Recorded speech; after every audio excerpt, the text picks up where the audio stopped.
नमस्ते।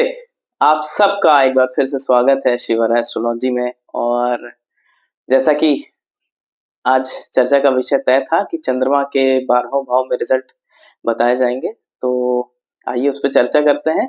वीडियो को please like करें, कमेंट करें, सब्सक्राइब करें चैनल को। धन्यवाद। चलिए अब हम पहले तो चंद्रमा के बारे में कुछ समझ लेते हैं। ऋग्वेद पुरुष सूक्त ये कहता है चंद्रमा मनसो जातः। चंद्रमा ही सारे शास्त्रों में मन का कारक बताया गया है। तो जहां भी चंद्र है, जिस भी भाव में है, उस भाव से संबंधित हमारे थॉट प्रोसेस बहुत स्ट्रांग होते हैं। चंद्रमा वो है जो सारे के सारे सेंसेस को कंट्रोल करता है, सारे तत्वों को। भले ही सूर्य और चंद्र को कोई तत्व प्राप्त ना हो, लेकिन सारे सेंसेस को कंट्रोल करता है। हमारे और आपके सबके पांच पांच उंगलियां हैं, तो वो तत्वों की बात हो रही है। अग्नि तत्व, वायु तत्व, जल तत्व, भू तत्व और आकाश तत्व।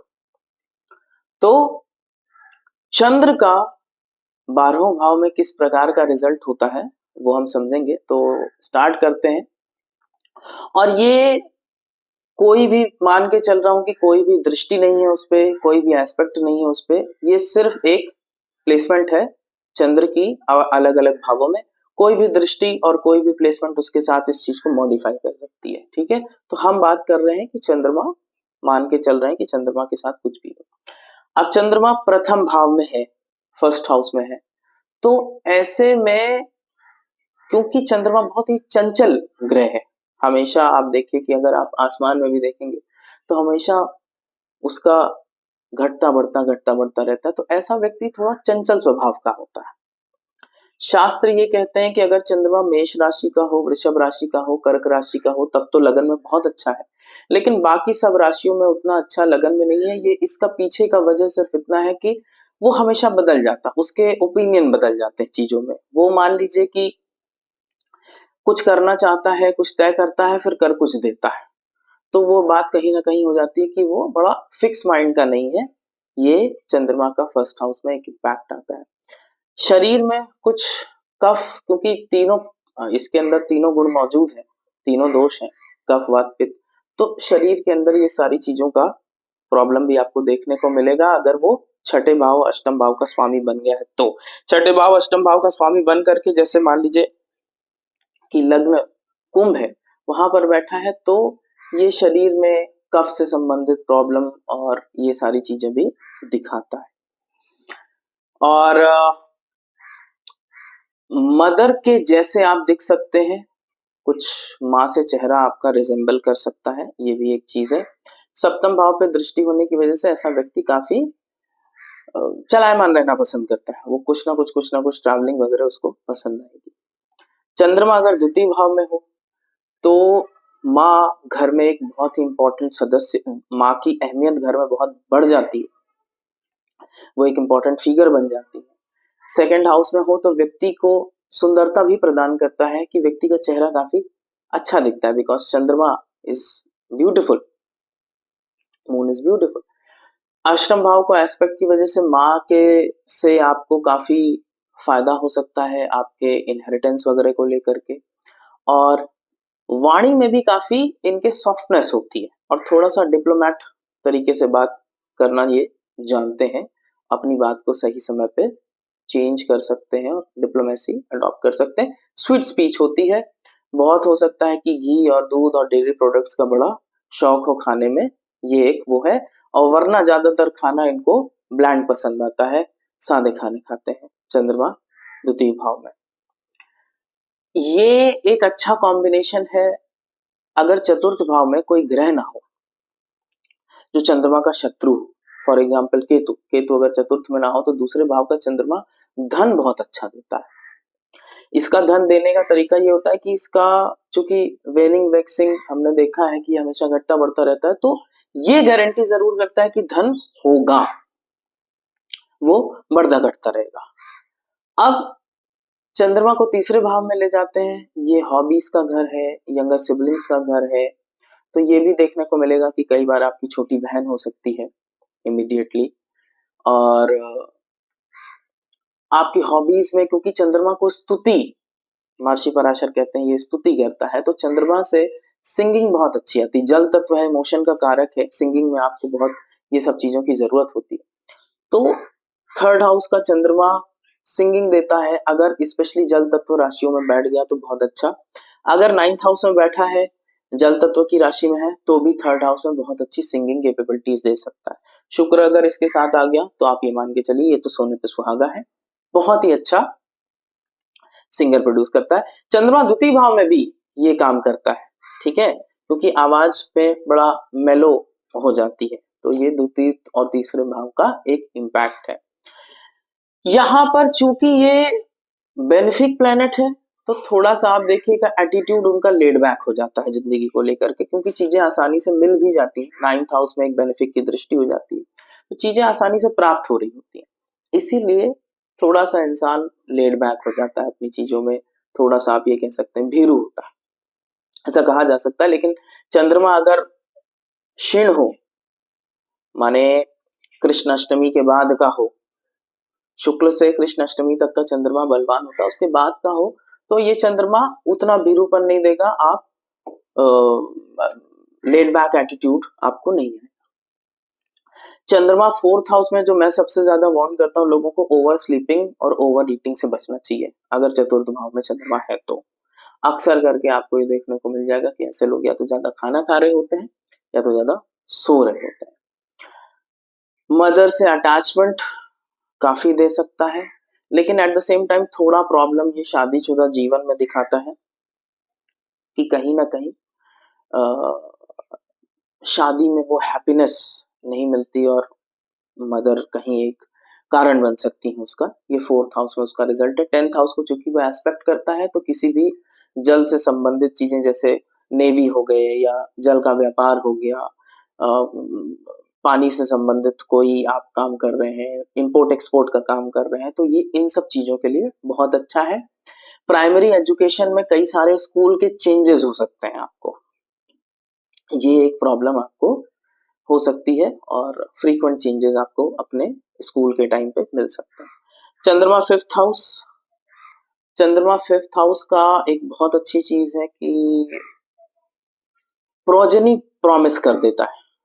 एक बच्चा जरूर होता है, चाहे कितने भी खराब योग कुंडली में बनते हो, तो ये उसको ओवरकम करके एक बच्चे का संतान योग जरूर देता है। ये चंद्रमा के फिफ्थ हाउस की खूबी। और ये अपने हायर एजुकेशन के टाइम कॉलेजेस बदलना या चेंजेस होना, ये उसको दर्शाता है। इनका सब्जेक्ट में इंटरेस्ट अचानक चेंज हो जाना, ये सारी चीजों को दिखाता है, और ये काफी इमोशनल व्यक्तित्व को दिखाता है, ठीक है, क्योंकि चंद्रमा पंचम भाव में अगर आप देखेंगे तो पंचम भाव अपने इंटेलेक्ट का भी है, तो वहां पे इमोशंस हैं, तो हमेशा थॉट वेरी करते रहते हैं। स्पेक्युलेटिव गेन्स अच्छे होते हैं। अगर आप अपनी मदर के नाम से कोई शेयर में या इन सब चीजों में अगर आप काम करते हैं, तो इससे आपको गेन्स हो सकते हैं, क्योंकि 11th हाउस को एस्पेक्ट करता है। तो ये एक अच्छा कॉम्बिनेशन है। बस ये ध्यान रखिएगा कि चंद्रमा यहाँ छठे भाव का या आठवें भाव का या 12वें भाव का स्वामी बन करके अगर पंचम में बैठा होगा, तो ये गेन्स ओवर द टाइम फिर दिक्कत देंगे, यही लोन में परिवर्तित हो जाएंगे, सडन लॉसेस में परिवर्तित हो जाएंगे। तो लॉर्डशिप उसको थोड़ा सा मॉडिफाई कर सकती है, ये चीज हमको ध्यान देना होता है। चंद्रमा सिक्स्थ हाउस में है, तो अब सिक्स्थ हाउस का चंद्रमा, इसको लेफ्ट आई बोला गया है। सूर्य राइट आई है, चंद्रमा लेफ्ट आई है। लेफ्ट आई से संबंधित प्रॉब्लम, मन में बहुत सारे डाउट्स की प्रॉब्लम, थोड़ा मेंटल मेकअप वीक होना, या मदर के साथ हमेशा मदर ऐसा होना कि आप या तो मदर को लेकर के क्रिटिकल काफी हैं, या तो मदर आपको लेकर क्रिटिसाइज काफी कर रही है, जिसका एक नेगेटिव इम्पैक्ट आपको मिलता है। अगर ये राहु के साथ यहाँ पर है, तो दिमाग में बहुत सारी शंकाएं पैदा हो जाती है। वो जबरदस्ती किसी ना किसी चीज को लेकर, किसी ना किसी चीज को लेकर के आप देखिए उनके मन में डाउट बना रहता है। तो बहुत अच्छी पोजीशन नहीं है। और चंद्रमा से related problems, blood related problems, left eye में प्रॉब्लम्स, ये सारी चीजों को देखने को मिलेंगी, और ये सब आपकी लापरवाहियों का नतीजा होगा। ध्यान रखिएगा, छठे भाव में जब ग्रह जाते हैं तो ये सब चीजें हमारी लापरवाही से हो जाती हैं, हम अपने आप को ध्यान ना देने की वजह से। सप्तम भाव का चंद्रमा, ये ऐसा व्यक्ति, चूंकि चंद्रमा को व्यापारी भी कहा गया है, वैश्य वर्ण है, तो ऐसा व्यक्ति व्यापार में काफी अच्छा हो सकता है। जल से संबंधित कोई व्यापार हो सकता है और मदर के नाम पे कोई व्यापार कर सकता है वो। और ट्रैवलिंग, बहुत ज्यादा ट्रैवलिंग पसंद हो सकता है। उनका जो स्पाउस का व्यक्तित्व हो सकता है वो ये काफी, आप कह सकते हो कि वो भी थोड़ा सा ना, जैसे लगन पे हमने देखा था कि वो चंचल प्रवृत्ति के थे, तो इसी तरीके से सप्तम भाव में व्यक्ति जो स्पाउस है वो चंचल प्रवृत्ति के हैं। अगर एफ्लिक्टेड हो गया तो कुछ मानसिक प्रॉब्लम भी दे सकता है। ये सप्तम भाव का रिजल्ट है। और यहाँ से लगन को देखेगा तो भी आप देखेंगे कहीं ना कहीं आपकी रिजेम्बलेंस आपकी मदर से मिलती हुई होगी। चंद्रमा के सप्तम भाव में ये भी एक चिन्ह होता है कि शादी के समय बरसात होने का आपके चांसेस रहता है। जिस दिन आपकी शादी हो तो आसपास उसके बरसात देखने को मिलेगी। चंद्रमा अष्टम भाव में, आप चंद्रमा अष्टम भाव में बहुत अच्छा नहीं मानते हैं। चंद्राष्टमी इसको नाम दिया जाता है क्योंकि हेल्थ प्रॉब्लम्स को काफी दिखाता है। अब ये बालारिष्ट योग में जब आप बृहद पराशर होरा शास्त्र पढ़ते हैं तो बालारिष्ट योग जितने दिए हैं वो सब चंद्र से बनते हैं। जैसा कि मैं हमेशा कहता हूं कि अगर किसी भी ग्रह को समझना तो उसके अवतार को जरूर समझिए। आप देखिए कि कृष्ण के अवतार को बचपन में सबसे ज्यादा बार मारने की कोशिश की गई थी उनके मामा के द्वारा। इसीलिए जितने भी बालारिष्ट योग बनते हैं, बचपन में डेथ के कॉम्बिनेशन बनते हैं, ये सब चंद्रमा की वजह से बनते हैं। लेकिन यही चंद्रमा अगर यहाँ पे हो और शनि लगन को दृष्टि करता हो या शनि लगन पे हो तो ये काफी हद तक रिडीम कर सकता है। लेकिन तब भी कुछ मेलेंकोलिक थॉट्स देना, परेशानी देना, हेल्थ से संबंधित प्रॉब्लम्स देना, ठीक है, फीमेल्स में फाइब्रॉइड वगैरह के इश्यूज देना, ये सब चंद्रमा अष्टम भाव से आता है। सेकंड हाउस को एस्पेक्ट करता है। अगेन अच्छी वेल्थ, मदर के माध्यम से अच्छा इनहेरिटेंस मिल सकता है। लेकिन यहाँ थोड़ा सा हमें कॉम्बिनेशंस पे भी ध्यान देना पड़ेगा कि कहीं अगर यही चंद्रमा लियो लगन के लिए अष्टम भाव में जाएगा तो वो इनहेरिटेंस को हो सकता है खत्म कर दे, लॉस ऑफ इनहेरिटेंस कर दे। तो ये हमको थोड़ा सा यहाँ पर ध्यान देना है। बाकी ब्लैंड खाना खाने के शौकीन हो सकते हैं क्योंकि सेकंड हाउस में एस्पेक्ट है। नाइन्थ हाउस का चंद्रमा, ये वैसे तो अच्छी पोजीशन है लेकिन इन लोगों का आप देखिए कि रिलीजन के प्रति और हायर डिविनिटी, हायर नॉलेज के प्रति इनका व्यवहार परिवर्तन होता है क्योंकि चंद्रमा चलायमान है। अब आप ये देख सकते हैं कि यहाँ ये कुछ ना कुछ बदल रहे हैं। इनकी मदर की हेल्थ में भी थोड़ी सी दिक्कत आपको देखने को मिलेगी। इनके पैदा होने के बाद मदर की हेल्थ बहुत अच्छी नहीं रहती। 24 साल की उम्र के आसपास इनका स्थान परिवर्तन हो सकता है। ये कहीं बाहर जा सकते हैं काम करने या पढ़ने के लिए। ये एक चंद्रमा का 9th हाउस में 24 से 25 के बीच में रफली ये कहीं बाहर जा सकते हैं। फेथ में हमेशा कुछ ना कुछ बदलाव आते रहते हैं, ये चीज हमें देखने को मिलती है। 10th हाउस का चंद्रमा अगेन आपको जल से संबंधित, चंद्र से संबंधित काम करने में काफी लाभकारी रहता है। सेकंड हाउस का लॉर्ड बन करके अगर 10th में बैठ जाए मान लीजिए और मंगल का एस्पेक्ट या मंगल से एसोसिएशन हो जाए तो फूड से संबंधित काम कर सकते हैं। फूड बिजनेस में हो सकते हैं ऐसे लोग, या परिवार में फूड बिजनेस ऑलरेडी चला आ रहा हो। और चंद्रमा 10th हाउस में ये भी दिखाता है कि मदर काफी प्रोमिनेंट फिगर हो जाती है।